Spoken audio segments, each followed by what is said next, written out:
Dadi wong ki lek iso nepakne awake dhewe, kuwi ora bakal berbuat sing aneh-aneh, ora bakal berbuat sing reno-reno. Sebab nyapa? Wis ditepakne ning awake dhewe. Sakderenge nglajengaken mirsani video sakjangkepipun, kula aturi kapurih nutul tombol subscribe supados boten ketinggalan video salajengipun. Kagem kemanfaatan video menika, monggo dipun like, komen, lan ugi share. Mugi panjenengan sedaya pinaringan seger waras, bejo donya bejo akhirat, rahayu rahayu rahayu sagung dumadi.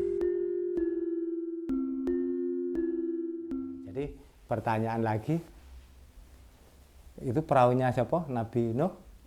Itu konon ceritanya terbuat dari kayu jati, bener ya? Konon ceritanya kayu jati.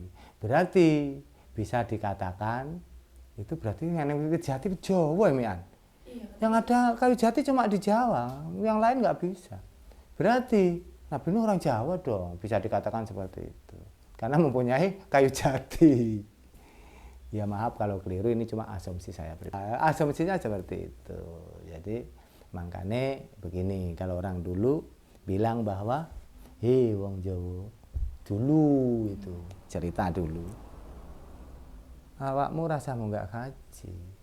Lek ra mampu munggah kaji ya udah ijolono karo 40 Jumat. Itu sudah sama naik haji. Dan kalau orang yang naik hatinya apa kok dideleh ning rentetan yang paling bawah? Karena pada hakikatnya orang yang berhak dan boleh naik haji itu di sekitaran lingkungannya itu harus free dari orang kekurangan. Jadi ada orang miskin ya sereneng, yatim piatu sudah tercukupi, kaum duafa juga sudah tercukupi, semuanya itu baru bisa naik haji. Tapi kalau dulu syaratnya harus seperti itu. Jadi clear and clean di lingkungan orang yang mau naik haji itu harus bersih dari orang-orang yang kekurangan. Itu baru bisa naik haji. Tapi kalau sekarang bisa diutang. Itu yang membedakan. Berarti ketulusannya berbeda. Orang dulu itu lebih tulus. Gitu. Bukan semuanya sih, tapi kebanyakan seperti itu. Kalau seperti itu berarti mereka memaksakan diri atau atas panggilannya Gusti?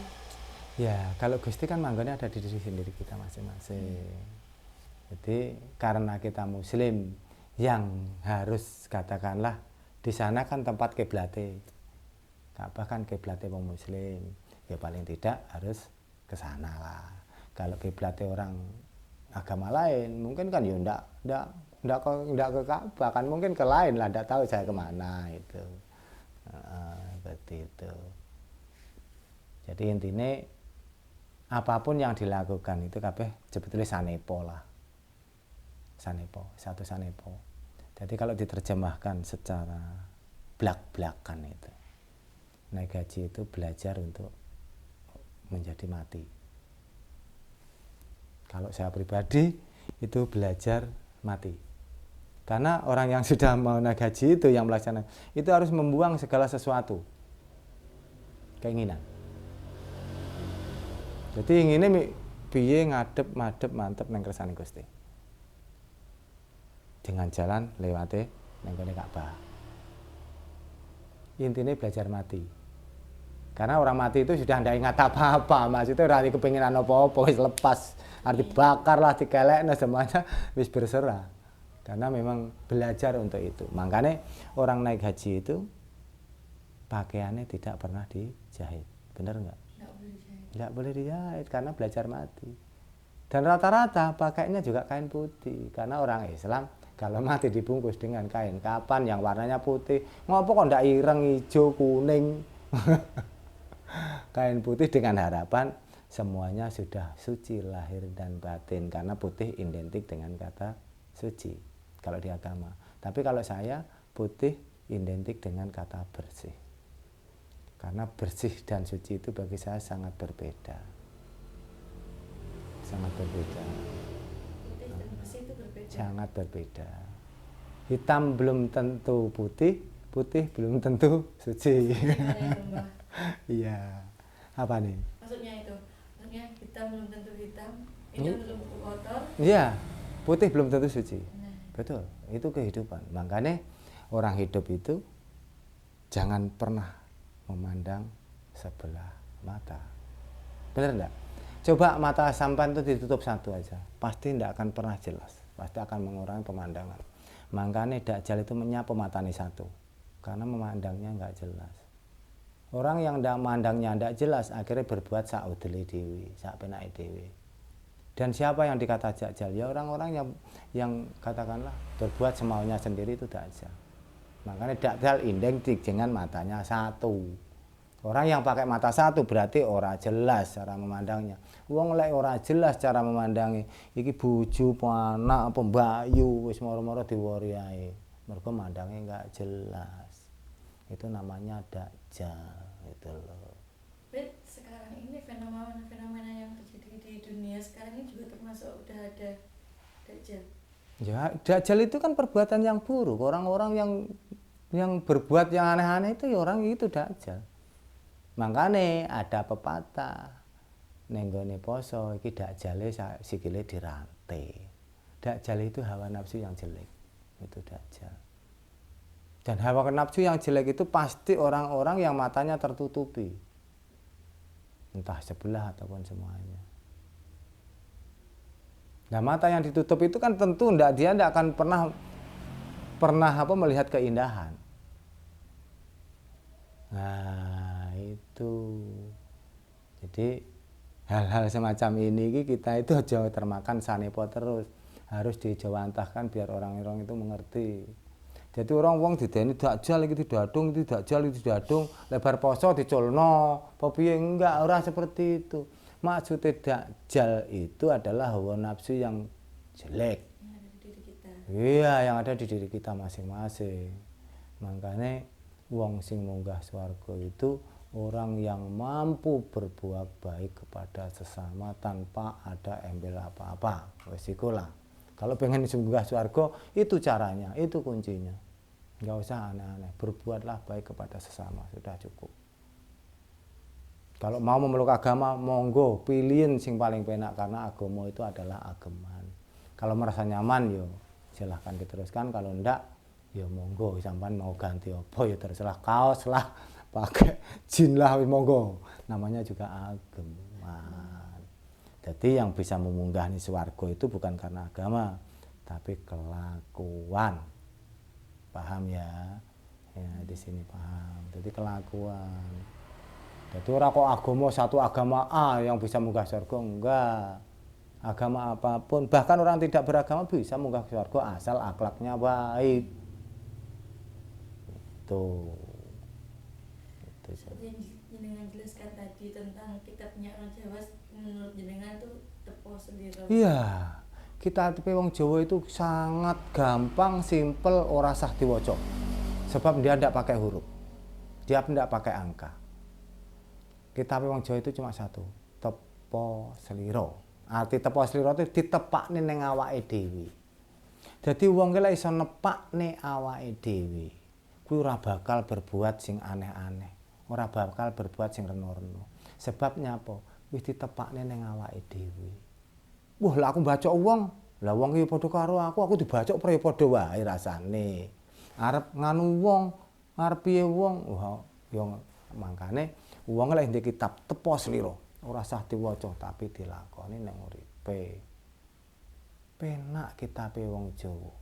Sebabnya apa? Wong Jawa iki selalu njawani. Tadi sudah tak bilang bahwa wong Jawa iku tauhide wis dhuwur pol. Sebab tauhid itu mengajarkan kita itu tata cara tentang kehidupan. Dengan kelakuan. Kita itu wong Jawa tanpa eneng hal-hal agama apapun sudah punya tepo sliro. Sopan santun, unggah-ungguh, saling menghargai. Ana wong liwat ya, monggo Mbak Yu. Nggih Kakang. Arep mlebu omah ya kula nuwun. Yang orang tua, yang lebih tua kita juga sungkem. Ini tidak dimiliki oleh suku lain. Nah, sekarang dengan adanya fenomena yang sekarang ini, sekarang wong Jawa ki budayane sudah diboyong oleh Jepang. Jepang nyebrang dalan aja antri. Dan pengguna jalan yang lain setelah ada orang yang menyeberang jalan di Jepang itu harikato. Dia itu lo mandek tanpa dikongkon. Lah nang Indonesia, nang Jawa ku tabrak. sudah kehilangan. Ini loh. Jadi Jawa nih setelah 4,5 tahun Jepang menjajah ning ngene Jawa, itu yang paling dibawa. Yang paling berharga di Jepang itu. Iya. Sekarang Jepang itu lebih menghormati kepada sesama hidup. Apa-apa di Jepang itu harus nunduk nih kepala. Ngaplok kepala itu enggak apa-apa di Jepang. Tapi jangan sesekali kamu ngaplok bokong. Karena bokong itu identik dengan rahasia. Bener nggak? Nah, rahasia. Orang lanang ra wedok bokong itu rahasia. Ngaplok ndas neng Jepang ndak apa-apa. Karena kenapa? Utekmu bungul ben encer ngaplok. Lah neng Indonesia ngaplok bokong ndak apa-apa. Tapi lek ngaplok ndas ditonyo kon. Nah, ini Jepang tujuannya bagus. Karena kelakuanmu berarti otakmu itu nggak encer. Makanya dikaplok ben encer itu loh. Ya lek ngaplok bokong itu tempat sensitif, orang lanang ra wedok, tempat rahasia. Makanya aja pisan-pisan ngaplok bokong. Lah lek wong Indonesia kaplok iki bokong dia den ndase aja. Nah itu. Ini iya, jadi budayanya sudah banyak yang diambil Jepang. Klimaks sudah di Jepang itu. Apalagi Mbak, kebudayaan Indonesia yang dibawa ke Jepang selain tentang adab seperti itu. Yang pertama itu adab. Itu kebudayaan yang dibawa adab. Selain itu kayaknya nggak ada. Karena Jepang memang sangat menghargai tentang adab. Itu Jepang. Jadi kebudayaan yang dibawa ke Jepang itu satu-satunya adalah cuma peradaban. Jadi sopan santun, tata krama di sana itu sangat tinggi. Sangat tinggi. Jepang juga punya 2 bahasa. Ini di kromo kasar ya, di kromo inggil, sana juga sama. Itu sama. Makanya kita sebagai suku Jawa, orang Jawa, ayo kebudayaan sudah hilang, dibawa kembali ke sini. Malulah kita sebagai suku Jawa, orang Jawa. Kalau kita sudah kehilangan Jawa nih, amoh seperti pepatah. Orang ataupun satu bangsa kalau sudah kehilangan budayanya, hancurlah bangsa itu. Benar apa enggak? Betul. Wong Jawa carut marut ini karena budaya sudah banyak diboyong orang, khususnya orang Jepang. Tapi kita nggak sadar. Kita nggak sadar karena kenapa? Kita itu paling suka dibohongi sekarang. Suka didayu. Paling suka dibohongi, gitu. Kan istilah nyata, akal logika sadar kita. Era sekarang ini, kalau kita dibohongi itu suka, sangat suka. Dengan iming-iming uang gaib, kan wis nyata uangnya punya ini sing gaib. Yo kita itu harus kembali normal lah, sehat ayo bangun ayo sehat. Oh coba ngelindur ya, ayo teman-teman Jawa di luar sana, ayo kita bangun kita sehat, jangan ngimpi ya.